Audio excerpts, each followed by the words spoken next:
Hi everyone, my name is Ertza, and I'll be presenting our work OptiReduce, a resilient and tail-optimal AllReduce for distributed deep learning in the cloud. I think we all can agree that deep learning models form the backbone of many enterprise applications today, from chatbots like ChatGPT to media creation tools, and even AI-powered writing assistants. DNNs have revolutionized many application domains. This race for a revolution has pushed the community to build bigger and better models, and we've seen this exponential growth in model sizes over the past few years. However, training these large models on a single instance GPU is not feasible and would take years. So naturally, the way we train them is by distributing this training over multiple GPUs, commonly called distributed deep learning training. Now recently, cloud is becoming an increasingly popular choice for large-scale distributed training, and we've seen a major shift from the traditional on-premise infrastructures to now more scalable, dynamic, accessible infrastructures in the cloud where you can instantly rent a multi-GPU cluster to start your training right away. This is why more and more businesses and enterprises are now opting for this cloud-based training solution, pushing the cloud AI market to become an $87 billion industry. And it is expected to cross the 100 billion mark in just the next few years. So this really highlights the need for an efficient distributed training framework that can work out of the box in the cloud without needing any special support from the underlying provider. Now, before we dive into how we can make distributed training more efficient, we actually need to see how it actually works. So one of the more common ways to distribute training is by doing what is known as distributed data parallel. In this mode, the first step is to copy the model onto all GPUs, while the dataset is divided among them. Then each worker node locally trains on their part of the dataset and then synchronizes the gradients over the network periodically. This is normally done through an AllReduce corrective operation, which synchronizes and aggregates the model gradients over all of the nodes. However, this AllReduce communication is now becoming a major bottleneck in distributed training. We've seen as much as 65% of the training time is being spent on this AllReduce operation. This is further worsened in cloud and shared data center environments where many workloads are running in parallel, competing for the same set of network resources, leading to long tail latencies. So we actually quantize this tail by running a simple AllReduce operation on 4 popular cloud AI platforms: Cloud Lab, HyperStack, Amazon AWS, and RunPod. And we saw that the tail can be as high as 3 times the median latency. So in the context of distributed deep learning training, this means wasted GPU cycles, which are just sitting idle, waiting for this AllReduce operation to finish. So how can we mitigate this tail to alleviate the bottleneck? For that, we first need to understand where does this tail come from? And the tail is the direct outcome of a system or a network level delay. For example, there might be a slow link or some congestion in the network, causing retransmissions and slowdowns. On the system side, there might be a slow worker due to other workloads running on it, causing it to become a straggler node. The tail exists simply because the system has to wait until the last packet arrives. So intuitively, a natural way to eliminate this tail is by ignoring the slow arriving data. Then any late arriving data can be considered lost and simply ignored. This acts as a proxy for any and all kinds of delays in the systems. And fortunately, we can do this here because DNN models are inherently resilient against gradient loss, and they don't require 100% reliability from the underlying communication. This allows us to safely move on without waiting for that last bit of data that becomes tail. So we can start by replacing the reliable transport with an unreliable one to eliminate the network tail. And then to mitigate the effect of stragglers, we can implement a strict time bound on the communication, simply moving on as the timer expires. This will alleviate the bottleneck, but we need to be careful here. ML models are resilient only up to a certain degree of gradient loss. And if we try using this no reliability approach with the existing architectures, they can actually exacerbate the loss to beyond what is acceptable, leading to model accuracy degradation. For example, let's see what happens if we simply pick UDP, an existing transport, to be our unreliable transport of choice for cutting the network tail. So UDP works on the principle of fire and forget. It sends data without retransmissions or ever slowing down. And this is fine in steady state when there is no congestion. But even if there is a temporal congestion event on some link, UDP will still keep on sending at full rate. This will worsen the congestion, leading to even more packet drops in the network, which is undesirable. This leads us to our first observation that vanilla UDP fires away and can lead to undue losses in the network. Next, we need timeouts to mitigate the effect of stragglers. Let's see how the naive approach can hurt us. So for each send-receive operation, we have an allocated time window. Anything that arrives after this window is simply dropped. This is a straightforward approach, but the question is how to effectively set this timeout value. Setting too large a value will lead to unnecessary waiting and wasted time. On the other hand, setting too small a value will lead to excessive drops. Additionally, the network itself is dynamic, so the same timeout value can become too aggressive or too relaxed depending on how these underlying conditions are changing. This leads us to our second observation, that static timeouts can add unnecessary delays or increase the loss in the system. Finally, let's look at the commonly used ring AllReduce architecture to see why these existing systems are not a suitable candidate for our no reliability approach. So in ring, the nodes only talk to their immediate neighbors and data is aggregated in line before passing on to the next node. Let's focus on node 1 to see how aggregation would work in the case of ring. So we start by node 2 sending its gradients to node 3. Node 3 accumulates these gradients with its own and forwards to node 4. Node 4 does the same thing and finally forwards it to node 1, hence completing the process. This is fine in steady state, but what happens when we replace these links with unreliable links to cut the network tail?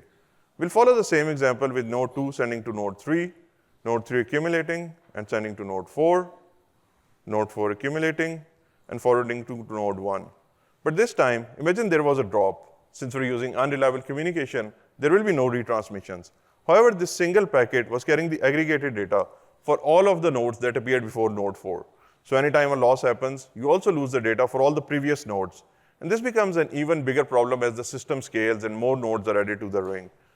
This leads us to our third and final observation, that ring-styled algorithms that do this inline aggregation can exacerbate the loss when running over an unreliable channel. Now, let's see how OptiReduce solves all these issues.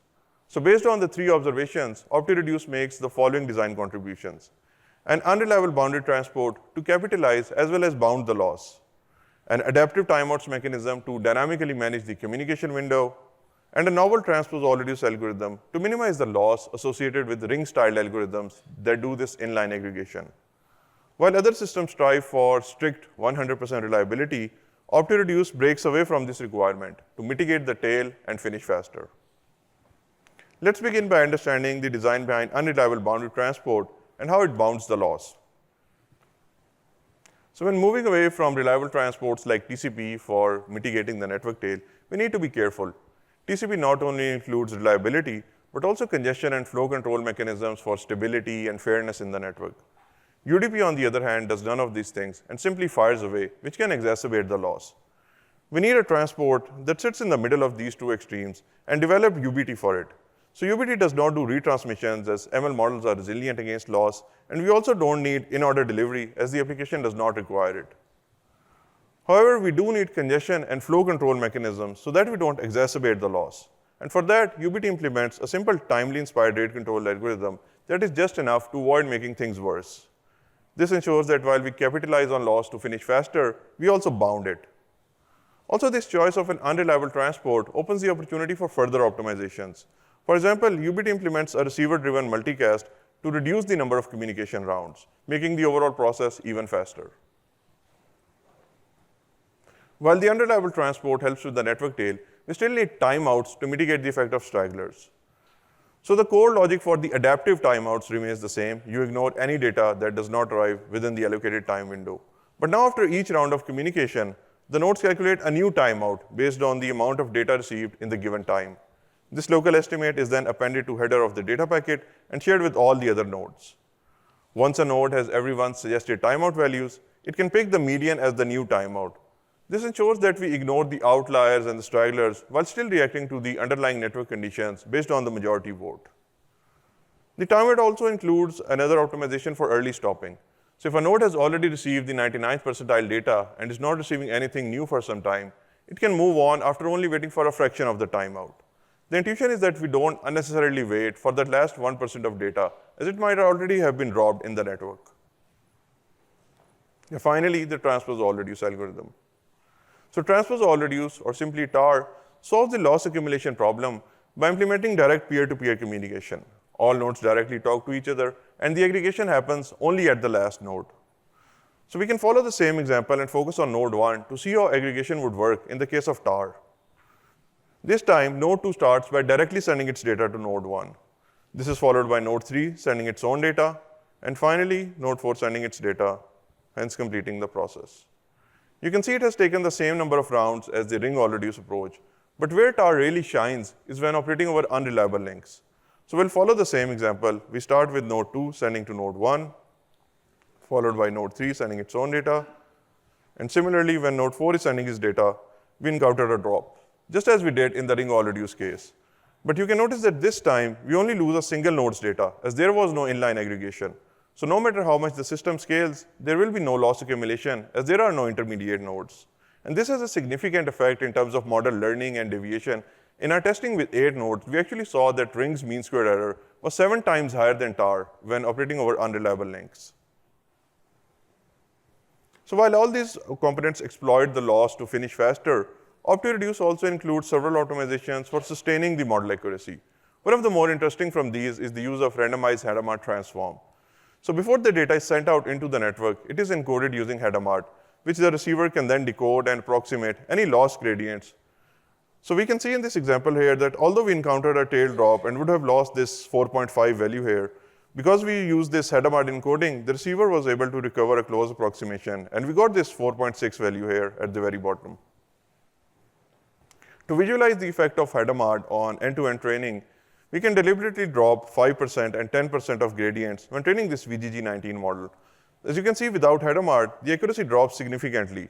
But for the Hadamard-enabled case, even with 10% gradient drops, the model is still approaching the target baseline accuracy. So Hadamard essentially enables OptiReduce to be more aggressive in bounding the communication and adds to the overall resilience of the system.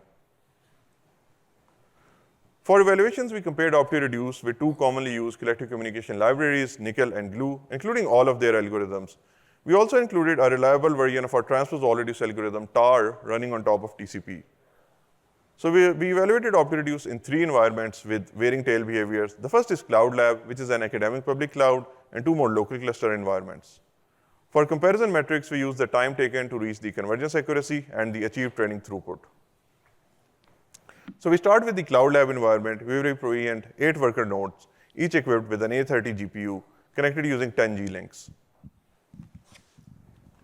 The time to accuracy plot for the GPT-2 model is shown here. We can see that all baselines, including OptiReduce, eventually reach the target convergence accuracy of 98%. However, OptiReduce reaches this convergence in about 60 minutes. The next best, Nickel Ring, takes approximately 16% longer to achieve the same accuracy. Furthermore, you can see that the times for other schemes, we can see that OptiReduce is as much as 1.5x faster in reaching the convergence. Now let's see what happens in more congested environments.